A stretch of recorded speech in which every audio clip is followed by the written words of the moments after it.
राष्ट्रीय उत्पन्नाची मोजमाप या विषयाचा हा पार्ट 3 आहे. तर आता आपण भारतीय अर्थव्यवस्थेची उपक्षेत्रे म्हणजे सब सेक्टर ऑफ इंडियन इकॉनॉमी पाहणार आहोत. तर राष्ट्रीय उत्पन्न गणनेसाठी CSOने भारतीय अर्थव्यवस्थेचे विभाजन पुढील 9 गट व त्यातील उपक्षेत्रांमध्ये केले आहे. नंबर 1 कृषी, वनिका आणि मत्स्य व्यवसाय. त्यात पिके, पशुधन, वनिकी आणि लाकूडतोड मत्स्य व्यवसाय येतात. नंतर खाणकाम, कारखानदारी, वीज, गॅस आणि पाणी पुरवठा, बांधकाम, व्यापार, हॉटेल्स आणि रेस्टॉरंट, एक व्यापार त्यात हॉटेल्स आणि रेस्टॉरंट, वाहतूक, साठवणूक आणि संचार, त्यात रेल्वे, इतर मार्गांनी वाहतूक, साठवणूक, संचार. त्यानंतर वित्तपुरवठा, विमा, रिअल इस्टेट आणि व्यवसाय सेवा, त्यात बँकिंग आणि विमा, रिअल इस्टेट आणि व्यवसाय सेवा. त्यानंतर सामुदायिक, समाज आणि वैयक्तिक सेवा, त्यात लोकप्रशासन आणि संरक्षण, इतर सेवा येतात. वरीलपैकी पहिल्या क्षेत्रास कृषी व संलग्न क्षेत्र, दुसऱ्या, तिसऱ्या, चौथ्या व पाचव्या क्षेत्रांना मिळून उद्योग क्षेत्र, तर 6व्या, 7व्या, 8व्या आणि 9व्या क्षेत्रांना मिळून सेवा क्षेत्र म्हणून संबोधले जाते. तर भारतातील राष्ट्रीय उत्पन्न गणनेच्या पद्धती. Methods in India to measure national income. आधी अभ्यासल्याप्रमाणे राष्ट्रीय उत्पन्न गणनेसाठी उत्पन्न व खर्च या 3 पर्यायी पद्धती आहेत. संकल्पनात्मक दृष्ट्या पाहिल्या जर पूर्ण सांख्यिकीय माहिती उपलब्ध असेल तर तिन्ही पद्धतींनी गणना केलेले राष्ट्रीय उत्पन्न सारखेच येईल. मात्र प्रत्यक्षात असे शक्य होत नसल्याने प्रत्येक क्षेत्राचा राष्ट्रीय उत्पन्नातील हिस्सा मोजण्यासाठी कोणत्याही एका पद्धतीचा वापर करणे अशक्य ठरते. त्यामुळे भारतात वेगवेगळ्या क्षेत्रांसाठी वेगवेगळ्या पद्धतींचा वापर केला जातो. सध्या CSO मार्फत GDPच्या गणनेसाठी वेगवेगळ्या क्षेत्रांसाठी 4 पद्धतींचा वापर केला जातो. उत्पादन, उत्पन्न, खर्च आणि वाहतूक वस्तू प्रवाहन पद्धत. उत्पादन पद्धतीचा वापर वस्तू उत्पादक क्षेत्रांसाठी, कृषी व उद्योग यासाठी केला जातो. उत्पन्न पद्धतीचा वापर साधारणतः सेवा क्षेत्रासाठी केला जातो. खर्च व वस्तू प्रवाह, कमोडिटी फ्लो पद्धतीचा एकत्रित वापर बांधकाम क्षेत्रासाठी केला जातो. त्यापैकी ग्रामीण बांधकामासाठी खर्च पद्धत तर शहरी बांधकामासाठी वस्तू प्रवाह पद्धत वापरली जाते. आता मौद्रिक GDP आणि वास्तविक GDP. नॉमिनल GDP आणि रिअल GDP.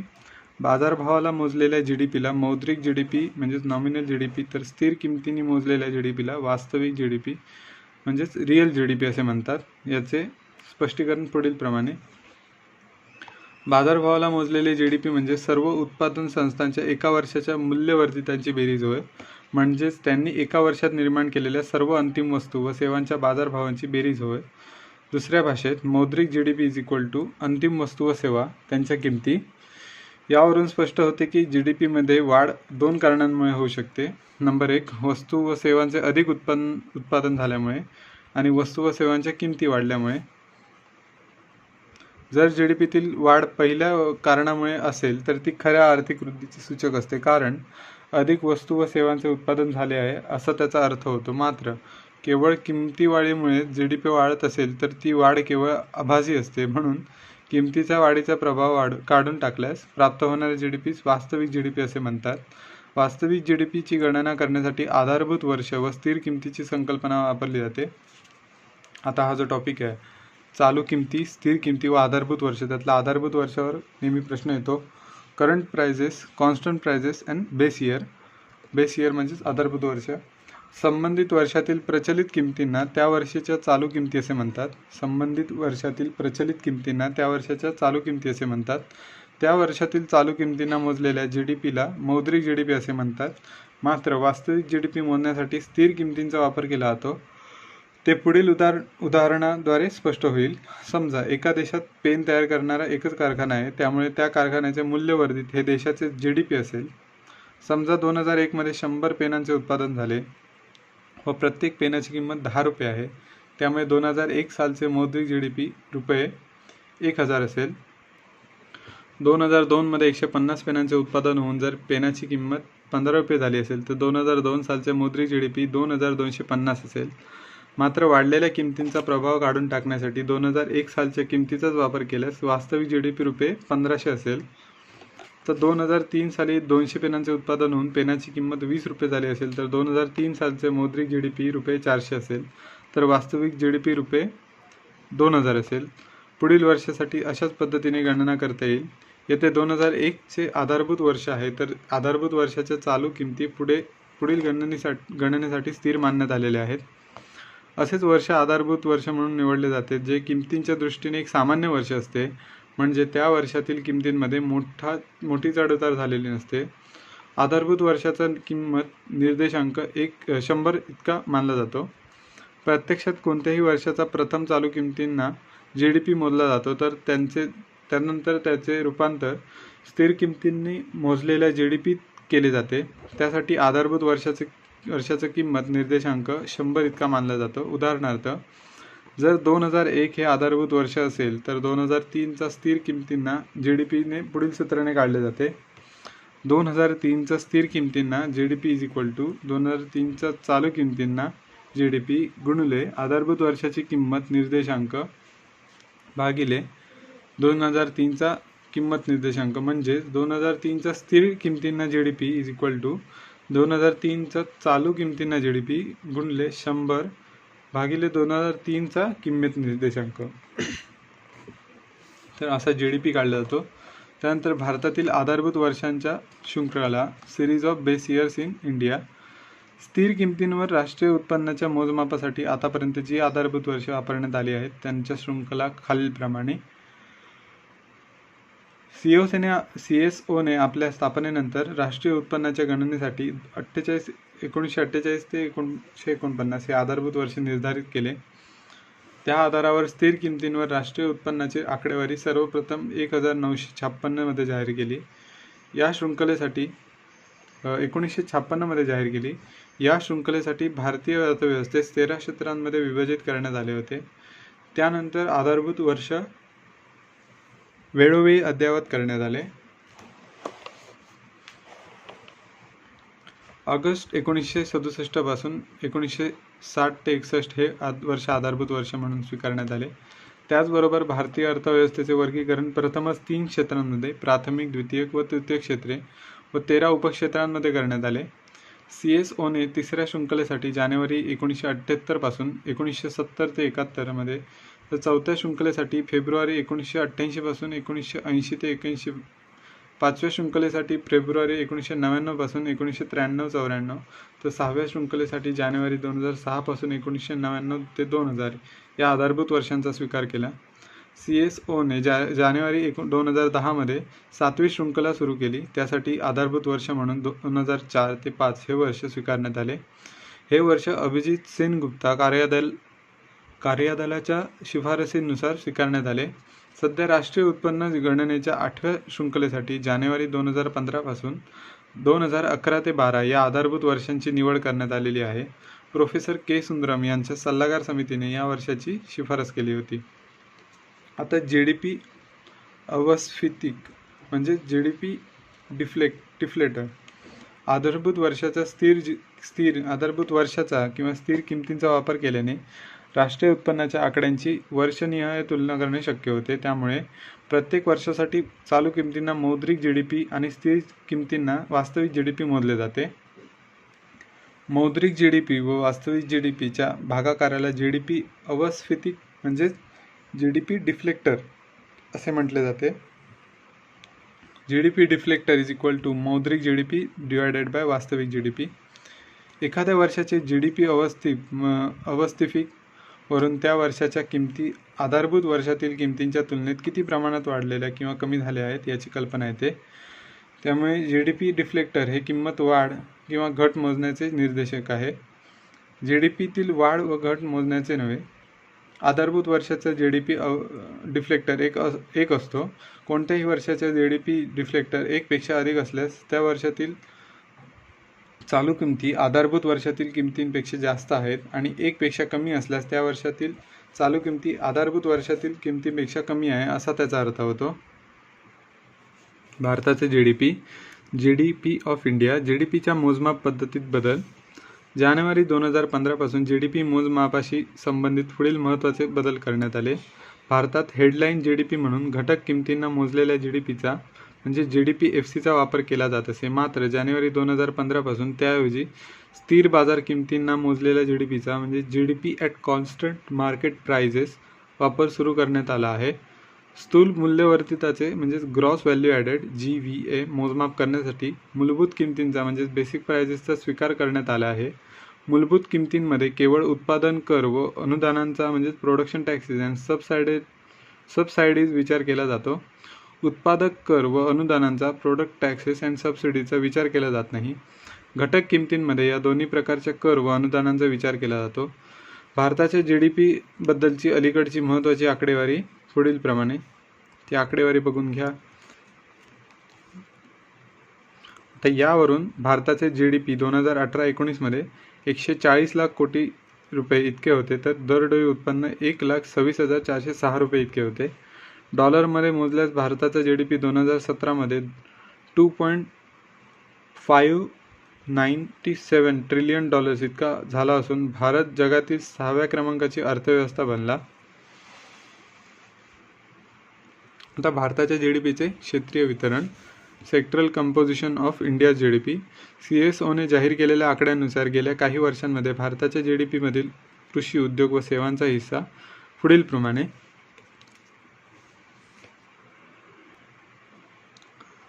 जो कृषी क्षेत्र आहे त्याचा जो पर्सेंटेज आहे तो कसा उतरत चालला तो बघा. 50 ते 51, 60 ते 61 पूर्णपणे उतरत चालला आहे. नंतर उद्योग क्षेत्राचा थोडाफार वाढत चालला आहे.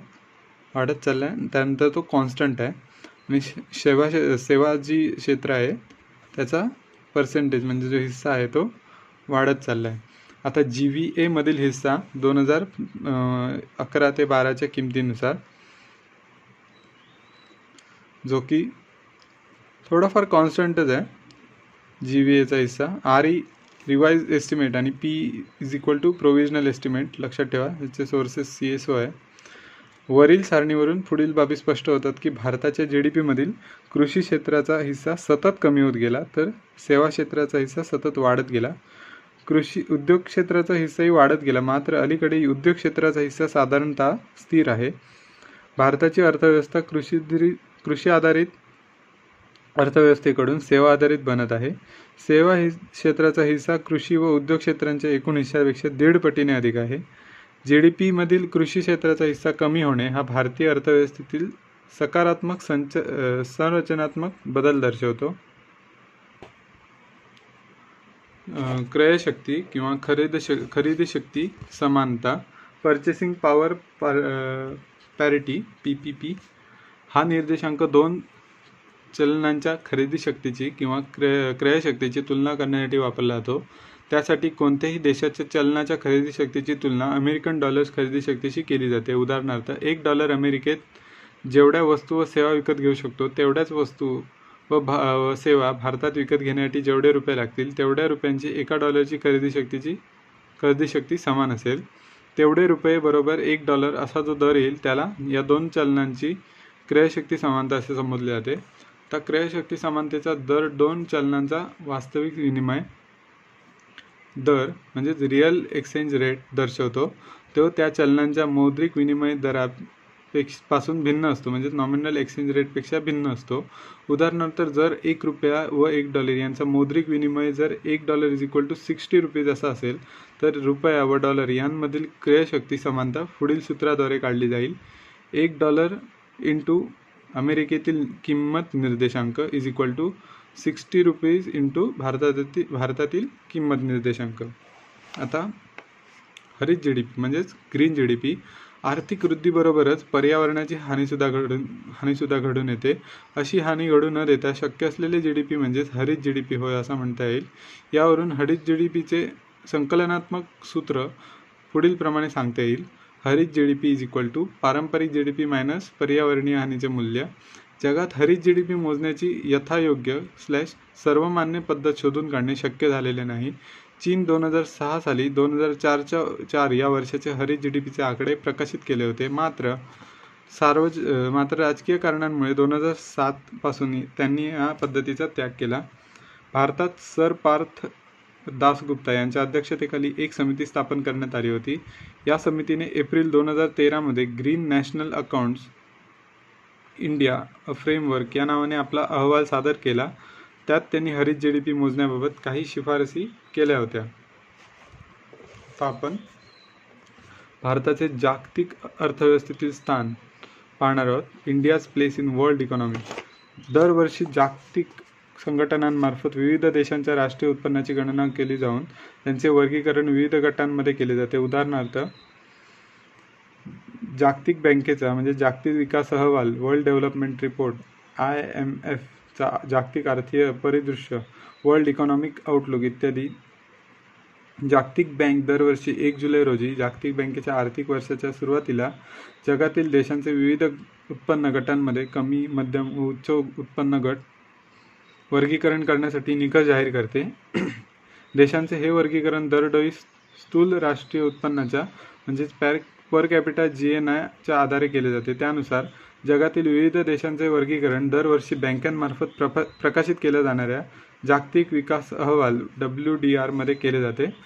2016च्या जागतिक विकास अहवालासाठी 1 जुलै 2016 रोजी करण्यात आलेले अर्थव्यवसायांचे वर्गीकरण स्वीकारण्यात आले आहे. तर अर्थव्यवस्था 1 नंबरला आहे कमी उत्पन्न अर्थव्यवस्था. त्याचे दरडोई GNI डॉलर्समध्ये 1025 पेक्षा कमी असते. तर मध्यम उत्पन्न अर्थव्यवस्था चे 1026 ते 12,615 पर्यंत असते. त्यात पण 2 प्रकार आहेत की निम्न मध्यम उत्पन्न, त्यात 1026 ते 4035 पर्यंत. तर उच्च मध्यम उत्पन्नामध्ये 4036 ते 12,615 डॉलर्स. 3 नंबरला आहे उच्च उत्पन्न अर्थव्यवस्था. त्यात 12,616 पेक्षा अधिक असते.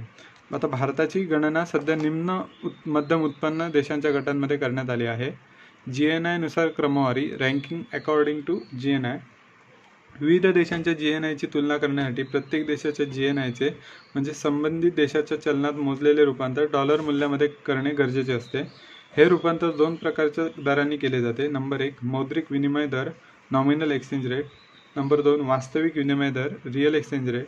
मौद्रिक विनिमय दर 2 चलनांच्या खरेदी विक्रीचा दर दर्शवतो, तर वास्तविक विनिमय दर 2 चलनांच्या तुलनात्मक खरेदी शक्तीचा दर दर्शवतो. यामुळे त्याला खरेदी शक्ती समानतेचा किंवा क्रय शक्ती समानतेचा पर्चेसिंग पॉवर पारिटी असे दर संबोधले जाते. जागतिक बँकेच्या 2018च्या जागतिक विकास निदर्शके अहवालानुसार 2017 मध्ये या दोन्ही दरांनुसार भारताचा क्रमांक पुढील प्रमाणे. तर सर्वाधिक GNI मौद्रिक दरानुसार USA आहे, त्यानंतर चीन, जपान, जर्मनी, UK, त्यानंतर भारत, त्यानंतर फ्रान्स. तर सर्वाधिक GNI PPP नुसार चीन, USA, भारत, जपान व जर्मनी असं आहे. यावरून मौद्रिक दरानुसार भारत ही 6व्या क्रमांकाची अर्थव्यवस्था आहे. तर PPP नुसार दरानुसार भारताची अर्थव्यवस्था जगातील 3ऱ्या क्रमांकाची आहे. तर भारतातील राज्यनिहाय GDP, भारतातील सर्वाधिक राज्य GDP, दरडोई राज्य GDP आणि राज्य GDP चा वृद्धी दर असलेली राज्ये किंवा केंद्र प्रदेश पुढील प्रमाणे. तर राज्य GDP आहेत महाराष्ट्र, उत्तर प्रदेश, तामिळनाडू. नंतर दरडोई राज्य GDP गोवा, दिल्ली, सिक्कीम, महाराष्ट्र. नंतर राज्य GDP वृद्धी दर आहे पुडुचेरी, मेघालय, चंदीगड व मध्य प्रदेश. तर यावरचा जो प्रश्नसंच आहे तो आपण बघूया. दादाभाई नौरोजींच्या मते 1868 मध्ये भारताचे दरडोई उत्पन्न किती होते? तर ते 20 रुपये होते. आता यातलं अयोग्य विधान कुठलं आहे? राष्ट्रीय उत्पन्नाची मोजमाप CSO मार्फत केली जाते. CSO चे मुख्यालय दिल्लीला व शाखा कोलकात्याला आहे. राष्ट्रीय उत्पन्नाच्या मोजमापासाठी 1 जानेवारी ते 31 डिसेंबर हे आर्थिक वर्ष दिले जाते व राष्ट्रीय उत्पन्नाच्या मोजमापासाठी 2004 ते 5 हे आधारभूत वर्ष स्वीकारण्यात आले आहे. तर आपल्याला माहिती आहे की जुलैला सुरुवात होते. तर राष्ट्रीय उत्पन्नाच्या मोजमापासाठी 1 जानेवारी ते 31 डिसेंबर हे आर्थिक वर्ष घेतले जाते, अयोग्य आहे. नंतर पुढील विधाने वाचून योग्य पर्याय निवडा. भारतात राष्ट्रीय उत्पन्नाच्या मोजमापासाठी उत्पादन पद्धत व आय पद्धती एकत्रित वापर केला जातो. प्राथमिक व द्वितीय क्षेत्रासाठी आय पद्धतीचा तर तृतीय क्षेत्रासाठी उत्पादन पद्धतीचा वापर केला जातो. तर यातला पहिला बरोबर आहे आणि दुसरं चूक आहे की पहिलं बरोबर आहे, भारतात राष्ट्रीय उत्पन्नाच्या मोजमापासाठी उत्पादन पद्धत व आय पद्धती यांचा एकत्रित वापर केला जातो. पण प्राथमिक व द्वितीय क्षेत्रासाठी आय पद्धतीचा तर तृतीय क्षेत्रासाठी उत्पादन पद्धतीचा वापर केला तरी चुकीचा आहे. एका वर्षात देशाच्या निवासी व्यक्तींनी निर्माण केलेल्या सर्व अंतिम वस्तू व सेवांच्या बाजारभावाच्या किमतीची एकूण म्हणजे काय? तर आपण मागच्या पार्टमध्ये वाचलं की स्थूल राष्ट्रीय उत्पाद ह्याची डेफिनेशन आहे की एका वर्षात देशाच्या निवासी व्यक्तींनी निर्माण केलेल्या सर्व अंतिम वस्तू व सेवांच्या बाजारभावाच्या किमतीची एकूण म्हणजेच स्थूल राष्ट्रीय उत्पादन. त्यानंतर राष्ट्रीय उत्पन्न खालील कोणत्या कृतीमधून निर्माण होते? तर कोणत्याही आर्थिक कृतीतून. त्यानंतर खालीलपैकी कोणत्या कृतीचा समावेश राष्ट्रीय उत्पन्न मोजमापामध्ये केला जात नाही? तर तो गृहिणींनी केलेल्या घरगुती कामाचा समावेश राष्ट्रीय उत्पन्न मोजमापामध्ये केला जात नाही. देशाच्या आर्थिक वृद्धीचा दर म्हणजेच हेडलाईन दर मोजण्यासाठी कोणत्या किमतीने मोजलेल्या राष्ट्रीय उत्पन्नाच्या वाढीचा दर गृहीत धरला जातो? तर 1 आणि 2 दोन्ही नाही असं त्याचं उत्तर येतं. म्हणजे चालू किमतींवर नाही धरला जात आणि स्थिर किमतींवर पण धरला जात नाही. त्यानंतर हरित लेख प्रणाली ग्रीन अकाउंटिंग म्हणजे राष्ट्रीय उत्पन्न मोजताना प्रदूषण व पर्यावरणीय हानीचा विचार करणे होय. जर दिलेल्या कालावधीत किमती आणि मौद्रिक उत्पन्न दोन्ही दुप्पट झाल्यास वास्तव उत्पन्नामध्ये काय बदल होईल? तर ते तेवढेच राहतील. जर तुम्हाला व्हिडिओ आवडला असेल तर प्लीज लाईक करा. तुम्हाला पुढचे व्हिडिओ बघायचे असतील तर सबस्क्राईब करा आणि तुमच्या मित्रांना पण शेअर करा.